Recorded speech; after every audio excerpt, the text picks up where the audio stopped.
exposure to the blood of a symptomatic colleague, I found myself making my way up the stairs to this room. And I am not alone. Everyone who's infected, we've all come up here wanting to get outside. I know full well I mustn't leave, given the possibility I'm infected. Yet, I can't contain this urge I feel inside me, like the alcoholic who tries to make any excuse for one more drink. Every step I took up those stairs filled me with this sense of bliss. I still have all my wits about me. It took no time at all to rewire the electronic lock and open the emergency exit.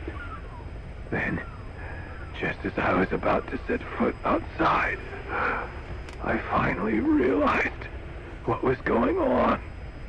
This desire for freedom is not my own, but that of the vocal cord parasites inside me. They want the ravens to feed on us, pecking us to death, attracted by these sweet secretions. They have mutated to facilitate this.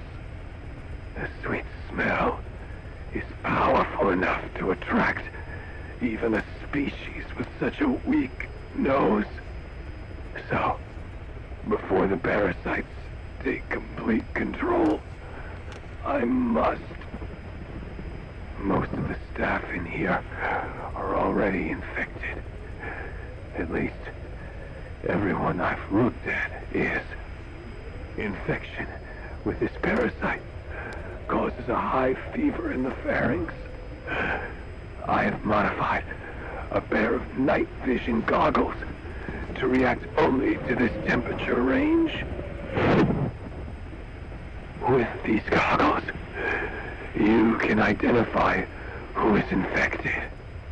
Other infected will, like me, feel compelled to make it outside. If the ravens get their meal, they'll head for land next. That cannot be allowed to happen.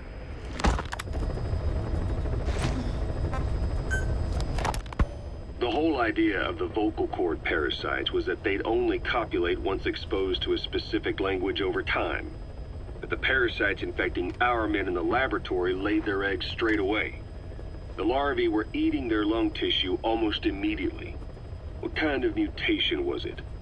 Those who were infected and cured still carried the vocal cord parasites in their throats. They were still there, but the males had been rendered female by the Wolbachia, and copulation could not occur. So we thought, but it is the Wolbachia that mutated. Not the parasites? You remember I told you the Wolbachia attempts to maximize its number of female infected hosts? Yes, hence the male-to-female transformation. Precisely. But other Wolbachia strains use different methods. Cytoplasmic incompatibility, killing the males, and parthenogenesis. Parthenogenesis? Aphids? Aphids use that to reproduce via females only. Very good. The females lay their eggs without a male present, creating clones of themselves in explosive numbers. Parthenogenesis was originally a means for an organism to take maximum advantage of abundant resources by increasing its numbers. Certain strains of Wolbachia force this to occur, to create more and more infected females. And that's why our men develop symptoms in the blink of an eye. Wolbachia causing parthenogenesis is common in parasitic wasps. Of course, the Wolbachia I introduced to your men did not have this characteristic, but I believe the mutation, whatever it was, caused it to force parthenogenesis in its host, the vocal cord parasites. The Wolbachia we used to prevent egg-laying became the agent of limitless reproduction. There's something else. The symptomatic infected in the laboratory all wanted to get outside, even knowing there was napalm waiting for them out there. You said the parasites made them act that way, but parasites controlling humans. Is it possible? Parasites altering the host's behavior is a common occurrence in the world of nature. Long ago, the vocal cord parasites had this ability, but even I never foresaw they might control humans. Until I heard the things your man said. You mean the researcher on the top floor? The bit about, I'm not a snail. Yes. Among parasitic worms, there is a genus called Leucochloridium that uses snails as intermediary hosts. As you know, snails prefer dark, gloomy environments. But once parasitized by Leucochloridium, they desire to be in the light. And that is not all. The parasitic worms thrust themselves into the snail's antennae, making them swell to abnormal size. The snail, meanwhile, frantically wiggles its antennae as the parasites squirm inside. The swollen, wriggling antennae soon resemble caterpillars. I don't get it. It is so they can be eaten by birds.